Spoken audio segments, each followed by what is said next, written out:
Assalamualaikum warahmatullahi wabarakatuh. Halo Healthies, kembali lagi di Berisik, berbincang seputar informasi kesehatan. Nah, hari ini kita bakal bahas yang spesial, yaitu masih bahas penyakit, yaitu penyakit acute immunodeficiency syndrome yang disebabkan oleh virus. Atau mungkin Healthies lebih sering dengarnya dengan istilah HIV/AIDS. Nah, kasusnya di Indonesia sampai dengan 2024 yaitu sebanyak 503.201 kasus dan 69,9%-nya penderitanya yaitu di umur usia produktif 25 sampai 49 tahun. Nah, buat kita bahas nih menguak tentang fakta-fakta dan informasi tentang HIV/AIDS, kita udah kedatangan tamu spesial hari ini. Ada Dr. Eva Listia Dewi, Kepala Bidang Pencegahan dan Pengendalian Penyakit Dinas Kesehatan Kabupaten Purwakarta. Selamat datang Dok di podcast Berisik. Selamat datang Caca, selamat siang juga untuk Healthies sebutannya. Healthies Iya. di Kabupaten Purwakarta khususnya. Nih, kita bakal bahas tadi udah sedikit di spill Dok tentang HIV/AIDS ya, tapi mungkin kita perlu penjelasan lebih rincinya nih Dok, singkat. Apa itu HIV/AIDS kira-kira? Apa itu HIV/AIDS ya? Iya. Ya memang ini topik yang selalu rame nih kalau dibahas gitu ya. Jadi kita bahas dulu HIV. Jadi kadang-kadang orang menyamakan penyakitnya HIV, tapi ada juga AIDS gitu ya, bingung gitu. Nah, HIV ini sebetulnya sebutan untuk virusnya. Jadi HIV itu singkatannya ya, Human Immunodeficiency Virus gitu. Jadi virus yang menyerang daya tahan tubuh manusia, seperti itu. Nah, adapun AIDS itu sesuai dengan kepanjangannya juga, Acquired Immunodeficiency Syndrome. Sindrom itu kumpulan gejala. Jadi kumpulan gejala akibat dari turunnya daya tahan tubuh yang itu didapat gitu, acquired dapat ya. Jadi bukan bawaan. Seperti itu. Nah, jadi kalau misalkan tidak ada gejala, kemudian hasil tesnya positif, kita menyebutnya HIV positif. Begitu. Belum sampai ke AIDS berarti ya. Atau bahasa sekarang ya sering orang menyebutkan dengan ODIF. ODIF Ya, itu apa berarti? Orang dengan HIV. Orang Cuma dengan positifnya HIV. nggak disebutin ya. Tapi kalau udah ODIF penyebutannya berarti itu orang dengan HIV positif. Gitu maksudnya. Ya itu. Nah, berarti penyebab AIDS itu sendiri kan berarti dari virus yang tadi ya Dok ya, yang sudah dijelaskan kalau HIV itu. Nah, kalau untuk faktor resikonya nih, faktor resiko seseorang bisa terkena atau terjangkit mungkin ya istilahnya dari virus ini itu apa Dok? Ya, kalau berbicara faktor resiko gitu ya, kebanyakan itu memang dari akhirnya ke perilaku. Perilaku. Ya, berbicara faktor risiko, kita berbicara dari harus mengetahui bagaimana cara penularannya, kan gitu ya. Akhirnya nanti kita bisa tahu faktor risiko dan akhirnya kita bisa mencegah gitu. Jadi untuk HIV ini penularannya melalui cairan tubuh. Cairan tubuh. Cairan tubuh kan banyak ya. Nah, yang dominan nih, yang banyak virusnya itu di dalam darah, ya, cairan kelamin dan juga plasenta. Plasenta. Sehingga bisa kita tarik kesimpulan begitu ya. Berarti perilaku beresiko apa yang bisa menularkan begitu. Nah, perilaku-perilaku yang bisa menyebabkan cairan tubuh itu berpindah gitu kan. Dari orang yang mempunyai virus di dalamnya ke orang lain. Berarti lewat apa nih? Oh, darah. Berarti segala hal yang itu bisa kegiatan ada darah, darahnya itu berpindah begitu lah ya. Yang tidak harus melalui dunia luar dulu, karena virus HIV itu mungkin banyak yang tidak tahu sebetulnya tidak lama bertahan di luar.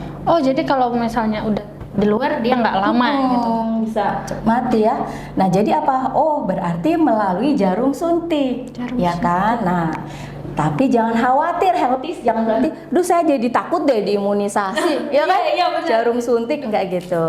Nah, terutama adalah pengguna narkoba suntik atau kita mengenalnya penasun istilahnya. Penasun. Ya, penasun. Itu antara lain ya yang melalui darah. Kemudian cairan kelamin. Nah, berarti dengan cara apa? Hubungan seksual. Nah, berarti perilaku hubungan seksualnya ini yang menjadi faktor risiko. Dan jangan salah, tidak hanya yang berbeda gender saja yang bisa menular. Ya, jadi kalau misalkan sesama laki-laki, nggak akan menularkan gitu ya, itu salah besar gitu ya, healthies. Jadi yang sesama jenis juga, yang gendernya sama juga bisa merupakan resiko tertularnya HIV. Sama berarti ya? Sama, bahkan lebih. Oh, bahkan bisa lebih besar itu dia? Lebih besar kalau pada kita menyebutnya laki-laki, seks laki-laki, atau kalau bahasa gaulnya gay gitu ya, mungkin ya orang lebih mengenal gay gitu. Pada gay, resiko tertular HIV lebih tinggi melalui hubungan seksual ini dibanding kalau hubungan seksual antara laki-laki dengan perempuan. Bisa gitu ya? Kira-kira karena apa misalnya? Nah, karena apa coba? Ya memang Allah menciptakan sudah benar gitu ya. Kalau pasangan pasang-pasangan gitu. Qadarullah seperti itu. Kenapa? Apa rahasia dalamnya? Karena kalau pada mohon maaf alat kelamin perempuan itu kan ada alat perlindungannya, gitu kan? Itu ada pelumasnya, begitu kan? Jadi ketika berhubungan seksual yang itu dilakukan secara tidak terpaksa, berarti akan pelumasnya keluar sehingga gesekannya sedikit yang menyebabkan luka. Kita tahu berpindahnya cairan kelamin, tapi kalau tidak ada luka juga nggak nular ya gitu ya. Nah, kita bayangkan kalau laki-laki sama laki-laki, ya pastinya tidak lewat vagina dong. Mohon maaf ya, nggak apa-apa, ini forum. Ini bahasanya medis ya dok. Ini kita bahas kesehatan. Yang berarti tidak ada pelumasnya dalam hal ini, maka lukanya akan lebih banyak.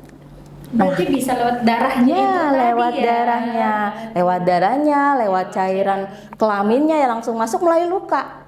Ya, jadi lebih cepat ya. Ya, seperti itu, lebih cepat dan lebih tinggi resiko tertularnya gitu loh, Cak.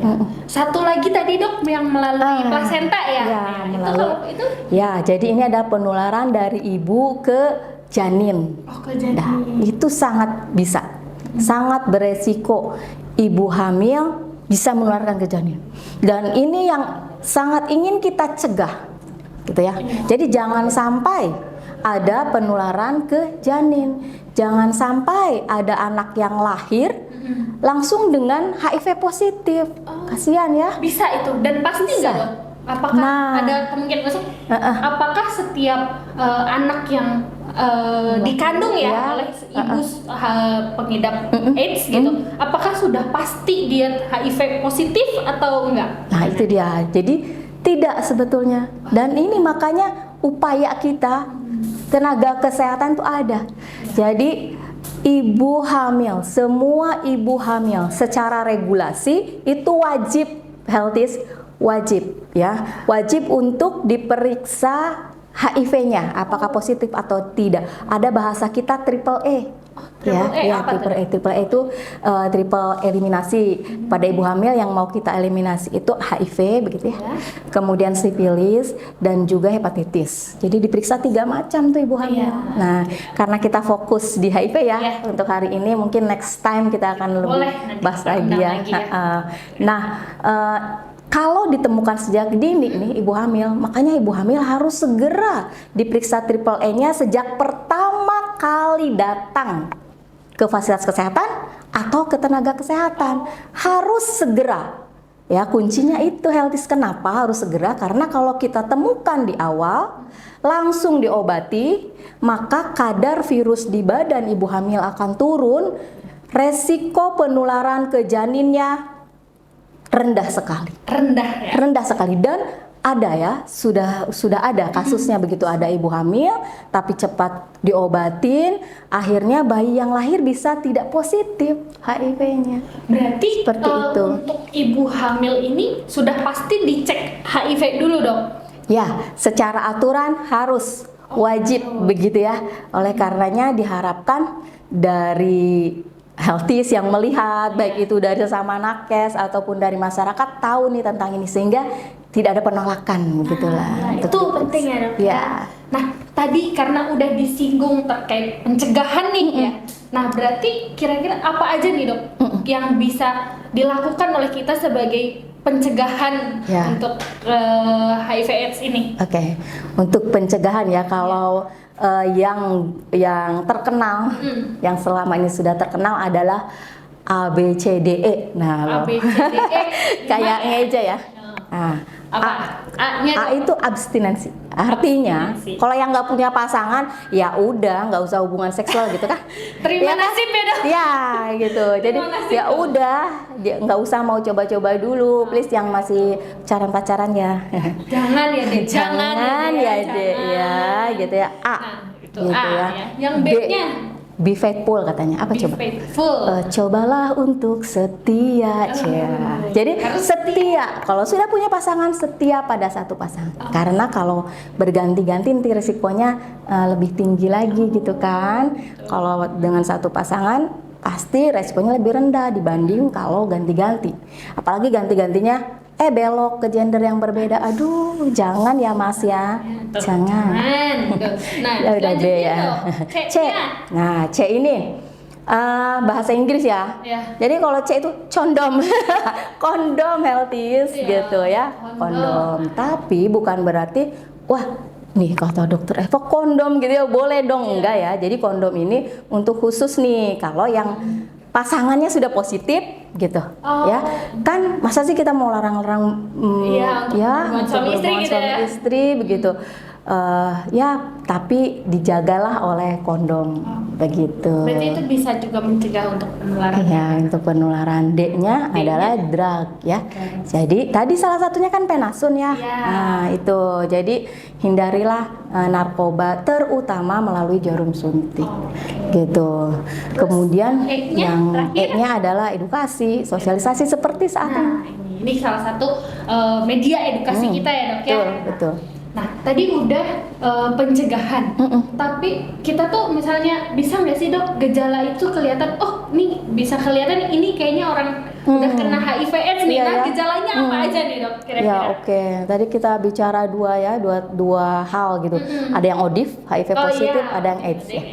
Nah, pembedanya adalah kalau HIV positif atau ODIF itu tidak terlihat. Tidak terlihat? Iya. Sebetulnya Caca melihat saya. Caca nggak akan tahu apakah saya HIV positif atau tidak. Ya, begitu juga sebaliknya. Jadi hanya bisa diketahui melalui screening atau deteksi dini. Deteksi dini. Ya, deteksi dini.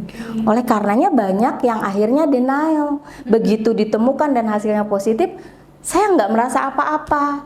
Badan saya nggak ada keluhan. Begitu dites, positif. Nah, yang harus diketahui adalah kita ada nggak nih faktor resikonya yang tadi disebutkan Yang tadi disebutkan ada nggak nih faktor resikonya begitu. Apalagi kalau sampai mohon maaf memang mencari nafkahnya itu dari WPS lah ya. WPS atau pria penjajah seksual ataupun wanita penjajah seksual. Ini faktor resikonya udah ada. Mohon maaf saya harus berkata ini termasuk pelanggannya. Berarti nggak cuma si pekerjanya doang ya? Ya kita tapi konsumen juga kita nggak bisa menutup mata. Lebih mudah sekarang dengan adanya aplikasi kuning, aplikasi berwarna apapun, ya kan? Nah itu berarti kalau memang sudah merupakan pelanggan itu tuh ada faktor resiko loh. Begitu di screening dan diketahui positif ya jangan denial lagi. Apa pentingnya nggak denial supaya bisa diobati? Biasanya kalau udah denial nggak mau berobat tuh. Nanti akan kita bahas ini sangat berbahaya. Kalau yang sudah HIV positif tidak diobatin, kenapa berbahaya? Yang pertama tentu saja untuk badannya sendiri. Ya ini nyambung nih. Tadi baru HIV positif, begitu ada gejala, misalkan tidak diobati, yang tadinya bisa saja gejala itu tidak muncul sampai dengan akhir hayat ya. Namanya umur kita nggak tahu ya. Nah itu bisa loh nggak muncul gejala sama sekali, asal berobat. Ya, dengan berobat kadar virus di badannya akan turun. sampai undetected itu bisa. Ya, walaupun tetap positif, tapi ketika diperiksa kadar virusnya undetected gitu. Itu bisa. Nah, itu berarti tidak sampai muncul gejala. Yang pertama keuntungannya itu kan. Jadi bisa produktif loh ODIF itu. Nah, masih tetap bisa kerja, bersosialisasi masih bisa. Betul, ya? masih bisa. Nah, nanti akan kita berbicara stigma ya di belakangnya. Setelah itu kenapa penting? Karena pada HIV dengan berobat itu berarti bisa mencegah penularan juga salah satunya. Jadi kalau ini mungkin versi saya ya, yang drug tadi bisa diartikan juga terapi ya. Terapi untuk ODIF-nya. Kalau minum obat secara teratur kan obatnya harus setiap hari dan jangka panjang gitu ya, dan jangka panjang harus setiap hari. Dan dia kalau teratur minum obat, kadar virus di badannya turun, akhirnya resiko penularan kepada orang lain rendah ya, Pak. Terutama pasangan ya, pasangan yang sangat kita sayangi, penularan ke anak, keluarga gitu. ya. Keluarga itu akan sangat rendah. Itu dia perbedaannya. Kalau untuk gejala yang AIDS-nya ya, oke. Gejala AIDS-nya nih, gejalanya nih nanti sangat ngeri kalau kita bikin gambar dari ujung kepala sampai ujung kaki bisa ada gejalanya. Semua bisa ada. Ya. Semua. Kenapa demikian? Karena kita ingat yang diserang apa? Imun. Iya, daya tahan tubuh bukan menyerang satu organ loh gitu. Daya tahan tubuh sehingga jika kita terinfeksi virus tersebut, kemudian ada nih virus influenza yang banyak berkeliaran ya. Kalau yang tidak positif HIV mungkin hanya akan gejala ringan saja, misalnya meriang ya, nggak sampai demam tinggi gitu ya. Tapi kalau yang sudah HIV-nya positif, artinya daya tahan tubuh di badannya itu udah diserang sama si virusnya ini, maka dia bisa jadi pneumonia. Pada paru berarti ya, saluran napas ya. Lebih kronis ya, lebih berat nantinya. Misalkan orang biasa kena sariawan mungkin 1-2 udahlah gitu ya, dikasih obat sariawan sembuh. Nah ini bisa satu mulut. Terkena jamur maka akan cepat menyebar gitu seluruh badan begitu ya. Diarenya banyak yang akhirnya terdeteksi bahwa HIV-nya positif karena ada gejala diare yang terus menerus. Oh, justru berarti rata-rata orang sampai mau cek ke situ karena dia udah ada gejala yang istilahnya abnormal, nggak wajar gitu ya. Itu dia. Gimana? Itu dia, itu yang sangat disedihkan sebetulnya, yang harus kita hindari. Kita inginnya terdeteksinya karena screening aja lah. Karena kan belum ada gejala, di awal ya. Belum ada gejala, tidak sampai ada gejala. Kalau sudah AIDS, artinya sudah banyak gejalanya nih, gitu. Dan ya tidak apa-apa daripada terlambat sama sekali, gitu ya. Tetap saja akan diobati. Tetapi prognosis, ya artinya nanti ke depannya kesembuhan, bukan kesembuhan ya. Tadi untuk badannya bisa produktif, tidak sampai ada gejala, itu lebih mudah kalau terdeteksi sebelum ada gejala gitu. Biar lebih meminimalisir penularan ya ke dirinya dia sendiri juga ya. Jadi kerugiannya minim lah gitu ya. Dia dan orang lain gitu. Nah, tadi juga udah disebut ya, pengobatan, obat jangka waktu yang lama. Nah, pengobatannya sendiri dong HIV AIDS ini apa? Oke, jadi ada obatnya namanya sih ARV ya, antiretroviral gitu ya. Treatment sendiri ART biasanya, anti-retro treatment, dengan regimennya banyak gitu ya. Ada beberapa regimen. Jadi obatnya yang diminum memang tidak cuma satu, gitu ya. Jadi sama seperti tuberkulosis, dan obatnya harus diminum terus setiap hari. Setiap hari jangka panjang. Jangka panjang. Ya. Kami tidak boleh, sekarang sudah dihindari ya menyebutkan tidak bisa diobat, tidak bisa sembuh gitu ya. Nanti akan mematahkan semangat, tapi memang jangka panjang. Jadi sampai dengan saat ini teknologi pengobatan belum ada yang sama sekali bisa membunuh virusnya sampai habis. Tuntas gitu ya, udah nyampe benar-benar nol tuh nggak ada berarti ya. Hanya bisa tadi terkendali ya. Jadi turun sekali, istilahnya undetected, tapi sebenarnya masih ada, tapi tidak terbaca oleh lab itu. Tapi kalau diperiksa RDT pasti positif gitu ya, hanya angkanya tidak terbaca. Nah, kita usahakan di situ, sampai di situ. Ya, tapi tidak menimbulkan. Ya, tapi pengobatannya harus terus, jangan teman-teman, Odif jangan sampai patah semangat untuk terus berobat ya, dan toh obatnya gratis ya. Oh, gratis ya? Ya, Berarti sampai ke saat ini. puskesmas bisa itu atau rumah sakit? Oke, untuk pengobatannya ya. Pengobatannya. Dulu, gitu saya bicara dulu 2 tahun yang lalu lah. Pengobatan hanya bisa di Rumah Sakit Bayu Asih. Oh, Terbayang nggak? di RSUD ya, Iya. berarti. Dengan penderita yang bertambah gitu ya, penderita barunya bertambah hanya RSUD. Akhirnya tidak bisa maksimal. Iya. Juga akhirnya banyak yang aduh ngantrinya lama Iya. gitu ya. Kemudian adanya di situ jadi ada yang putus berobat. Kan yang harus kita hindari ya, Iya. putus berobat. Makanya Dinas Kesehatan berupaya lah begitu. Berarti harus lebih mendekatkan akses kepada masyarakat, ya kan? Kemudian juga harus lebih banyak supaya tidak mengumpul di satu titik. Akhirnya kita punya 13 layanan yang bisa memberikan ARV. Oh, Nah, dengan berbangga hati dan juga dengan penuh rasa terima kasih kepada puskesmas, ada puskesmas 10 Oh, yang itu yang sudah 13 itu 10-nya puskesmas? 10 puskesmas. Yang luar biasa. Oke. Sangat sesuai kan dengan prinsipnya Pak Menkes ingin mendekatkan. Iya, transformasi layanan Ya. primer ya. Tuh. Nah, tadi sempat dibilang ke pengobatan itu bisa membuat antri, terus biar bisa menyebar. Tapi kita belum tahu nih dok, kalau untuk di Purwakarta sendiri kasusnya itu sebanyak apa nih? Oke. Kita belum singgung Ya, dikit. jadi kasus baru ya. Ya. Saya katakan tadi untuk ini jangka waktu lama dan masih terdeteksi sehingga kalau jumlah akumulasinya itu banyak. Hanya kita lihat aja baru ya, Yang penderita baru yang tadi mungkin Caca sampaikan itu ya. Itu mungkin Itu kasus ya kasus se-Indonesia ya. Iya, Nah, kalau di se-Indonesia. Purwakarta untuk tahun 2024 ini 263 kasus baru.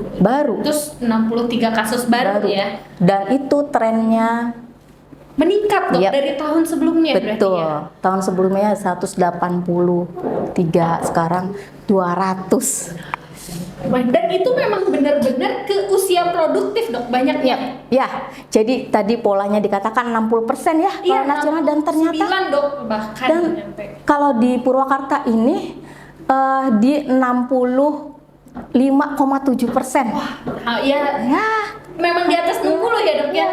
kasusnya berarti itu. sama lah ya kurang lebihnya gambarannya usia produktif, baik itu produktif bekerja maupun produktif seksual. Oh. Ya, kalau pada HIV kita tekankan di situ ya. Ya. Ada produktif seksualnya juga karena kan berhubungan dengan faktor risiko dan juga cara pencegahannya nanti. Ada tren kasusnya nggak dok di tertentu gitu apa? Ya. Gimana gitu, saya juga kurang paham gitu kan. Jadi Ya. apa ada tren kasus di HIV ini gitu? Oke, untuk HIV tadi kan kasusnya sama ya, usia produktif. Tapi bukan berarti di usia lain nggak ada. Tadi saya sampaikan, ada juga loh yang baru lahir juga sudah positif gitu ya, tapi nilainya tidak atau jumlahnya tidak banyak, tidak sebanyak usia produktif. Nah kemudian kalau berdasarkan gender nih, ternyata laki-laki jauh lebih tinggi dibanding perempuan. Saya katakan jauh, bahkan yang perempuan ini tidak 50%-nya dari laki-laki. Mungkin hanya di 30%. Jadi laki-laki. Ya. Dan ini menarik, kalau kita lihat tadi gender, sekarang faktor resiko nih. Ya. Ternyata pada laki-laki, seks laki-laki, atau tidak apa-apa saya katakan gay mungkin ya, laki-laki seks laki-laki itu lebih tinggi. Lebih tinggi, ya. Mungkin kalau melihat nasional juga sama sepertinya trennya, begitu ya. Jadi memang akhirnya laki-laki yang lebih banyak di gendernya, dan perilakunya apa? Ternyata perilaku homoseksual yang mana? Yang laki-laki, seks laki-laki. Tapi kalau perempuan berarti nggak begitu ini ya? Ya, ada yang positif, Oh, ada juga ya? Ada yang positif, termasuk ibu hamil tadi ketika dicek ada juga yang positif, begitu ya. Mungkin faktor risikonya ada dari yang lain, begitulah ya. Hanya tidak sebanyak yang yang LSL tadi, begitu. Serem ya kalau udah nyebutin jumlah kasus tuh rasanya kayak aduh, harus apakah karena itu tadi kan untuk masih HIV positif itu nggak ada gejala yang kelihatan ya, Dok. Jadi kita nggak tahu nih di sekitar kita tuh seperti apa gitu. Betul, Keren tapi ya. jangan juga menjadikan, saya bicara stigma nih mulai ya. Itu juga Iya, yang bertanya. Karena oke. stigmanya tuh kalau udah ada kita melabeli diri dengan saya nih orang dengan HIV/AIDS ya tadi ODA itu pasti anggapan masyarakat tuh langsung jelek. Itu gimana dok? Atau ada stigma lain nggak dok? Oke. Nah ini ya, jadi kalau ada ODA atau ODIF itu bukan berarti kita harus mengucilkan dalam arti apa? Tidak boleh sekolah, tidak bisa bekerja, begitu ya, bahkan dikucilkan, diisolasi seperti COVID, tidak loh. Kita harus ingat tadi cara penularannya, ya kan? Cara penularan dari HIV ini ternyata tidak semudah COVID, bahkan tidak semudah tuberkulosis gitu. Ya, lebih mudah tuberkulosis. Begitu. Nah, kalau kata Anggita Marito, tak segampang itu. Gitu ya. Jadi gak segampang itu loh gitu. Jika kita cuma duduk gini ya nggak apa-apa. Kita ngopi-ngopi ya nggak apa-apa. Kita makan bersama, bahkan penggunaan toilet bersama tuh nggak apa-apa, nggak akan menularkan. Itu yang membuat kita tidak boleh ada stigma di layanan kesehatan. Ingat, teman-teman, tidak boleh ada pemisahan gitu. Sebetulnya. Iya. Misalkan di kursinya ya, kursi prioritas boleh lah ya, kursi prioritas lansia boleh. Tapi kalau di kursinya khusus pasien ODIP gitu nggak boleh. Iya, di toilet khusus ODIF misalnya, ada itu juga nggak boleh. Itu namanya ada diskriminasi di layanan kesehatan gitu. Kita harus ingat, jadi nggak gampang menular ODIF itu, kecuali tadi lewat yang sudah kita bicarakan tadi ya. Dan itu kan sangat sulit. Artinya gini, jika kita sekolah, masa di sekolah terus ada perilaku-perilaku yang tadi bisa menyebabkan menular, ya nggak sih? Kalau kita bekerja ya, kalau hanya bekerja ya nggak akan gitu, nggak akan menular. Jadi nggak haruslah sampai dikeluarkan dari pekerjaannya. Nah, kadang tuh kan masyarakat tuh beranggapannya kalau mungkin kayak TBC gitu ya dok, kayak tuberkulosis yang dari air liur atau ludah gitu tuh itu tertular, berarti itu bukan ya dok? Kayak salah ya, salah banget gitu ya. Sangat salah. Makanya ini yang ketika berbicara HIV, kenapa tidak boleh lagi tabu gitu ya? Iya. Enggak, karena semakin dibilang tabu, eksklusif, makin banyak masyarakat tuh nggak tahu. Makanya stigmanya nggak akan hilang. Nggak akan ada orang yang berani untuk screening kalau disebut tabu terus ya dok ya? Iya. Untuk screening aja susah ya. Coba deh buktinya ya, kalau kita mau, ini ada pemeriksaan tekanan darah, gula darah gratis, antri nggak? Rame itu, bukan antri. Coba deh, pemeriksaan HIV. Karena apalagi mungkin gini dok, karena kita terutama yang memiliki faktor risiko itu ya, dengan terus ada stigma di masyarakat seperti itu, kita jadi makin enggan dok. Iya. Kalau ternyata memang gitu ya, kodratullah hasilnya positif, kita udah pasti langsung jatuh aja mental gitu. Maksudnya pasti kita nggak ada semangat untuk hidup gitu. Iya.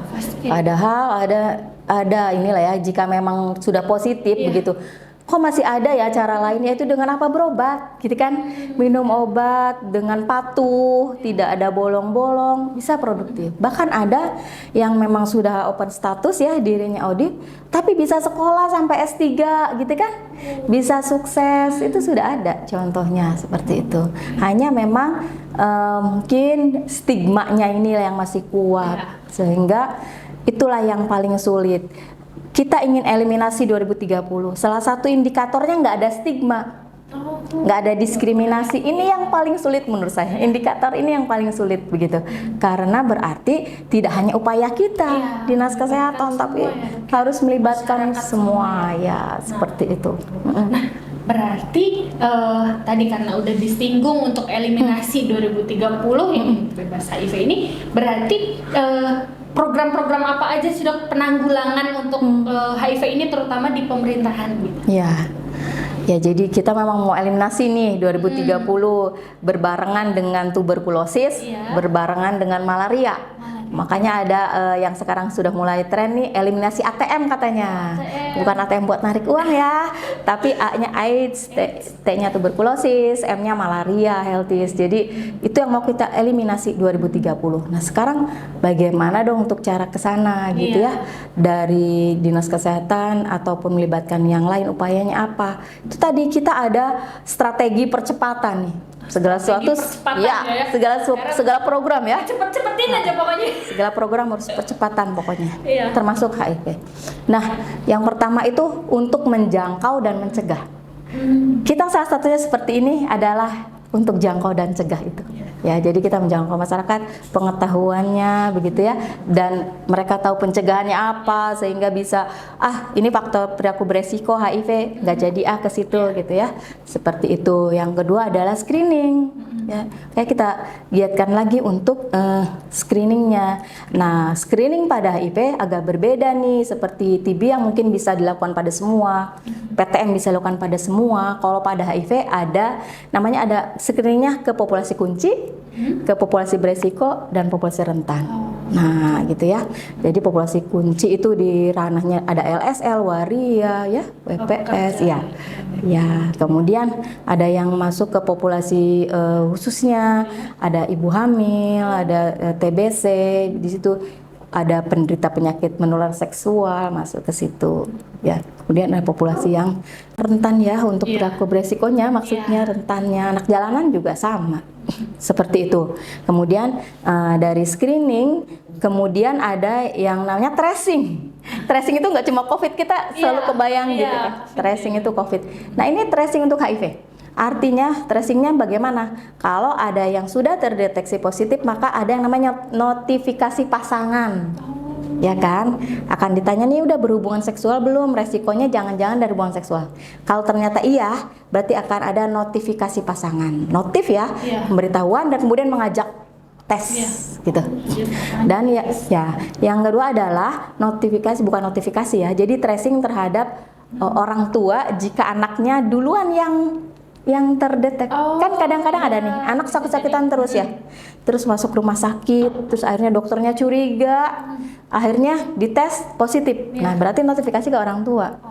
Kalau orang tua punya anak nanti setelah lahir nanti dites begitu. Seperti itu tracingnya. Jadi yang tidak luas kontak erat gitu ya, tidak ya. Kemudian dari tracing masuk ke pengobatan. Tadi pengobatannya, makanya diupayakan berbagai upaya di pengobatan nih sehingga jangan sampai putus. Termasuk tadi akses layanannya ya. Perbanyak, termasuk obat-obatnya. Saya sempat wawancara ya dengan Odip gitu, kalau obat HIV ini menyebabkan kayak mual-mual gitu enggak sih gitu kan, kebayang ya lah jangka panjang. Tidak katanya, terutama untuk yang baru sekarang. Jadi regimennya kan diperbolehkan terus oleh pemerintah. Enggak ada katanya. Malah ada yang menyebutkan nafsu makan kita tuh malah naik loh dok katanya. Oh berarti bagus dong gitu ya, teknologi pengobatan sehingga tidak menjadi itu alasan untuk putus berobat gitu ya. Nah, ada lagi hal yang berikutnya yang paling terakhir, retensi. Apa maksudnya retensi? Retensi itu hambatan untuk ODIF ini berobat. Ya, jadi itu yang berusaha kita kurangi, antara lain dengan tadi memperbanyak itu pelayanan ya, terapi. Terus ada juga kebijakan bisa mengambil obat tidak hanya per bulan. Biasanya per bulan ngambil obat per bulan. Ternyata masih ada yang keberatan loh. Jarak saya Bu, kalau bahkan sudah kita dekatkan di salah satu puskesmas, bahkan menyebutkan saya tuh kalau mau ngambil obat loh, ongkosnya sampai habis 100.000. Miris ya, maksudnya Purwakarta loh ini gitu ya. 100.000 sekali ngambil obat, dan itu berat buat beliaunya ya.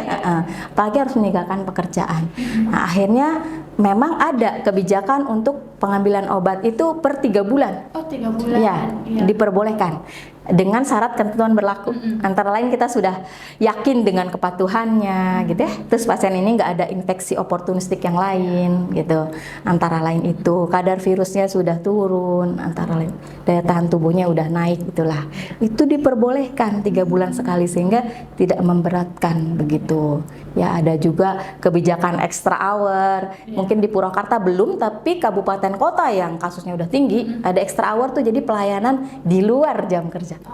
Ya, pelayanan karena ada yang katanya saya kalau bisanya cuma malam nih kalau ngambil obat gitu kan, karena saya bekerja dan lain sebagainya. Nah itu ada juga fasilitas itu di kabupaten kota lain. Hanya di Purwakarta berdoa saja semoga juga akan ada ya. Ada ya. Iya. Teman-teman juga yang sambil bekerja itu bisa kapan aja ya. Iya. Bisa bukan kapan aja sih, maksudnya sore ataupun Iya. pulang kerja dia bisa Iya, seperti ambil itu. ya. Nah, berarti secara normalnya pengobatan itu kan tiap bulan agar lebih terkontrol. Iya, Ya. maksudnya seperti itu. Seperti itu. Agar lebih terkontrol kepatuhannya, lebih terkontrol bahwa ini tidak ada infeksi yang lain gitu yang harus diobati itu. Oh, gitu ya. Nah, terakhir nih dok, tips atau pesan-pesan nih untuk healthy semua agar terhindar lah ya dok ya. Wah, kita bersama untuk Amin. dari HIV/AIDS ini gitu, apa dok? Ya, jadi pesan saya nih pada healthies yang pertama tentu saja hindari perilaku atau faktor resikonya. Nah, Ya, itu yang pertama, pencegahan yang pertama kan, kita harus menghindari begitu apapun itu gitu ya. Dan ini tentu saja tidak bisa dinas kesehatan sendiri. Oleh karenanya terima kasih juga kepada semua pihak, semua lintas sektor yang selama ini sudah berperan bersama ya, tentu saja. Tapi juga masih belum berakhir gitu, masih perlu ditingkatkan, termasuk pemanfaatan medsos.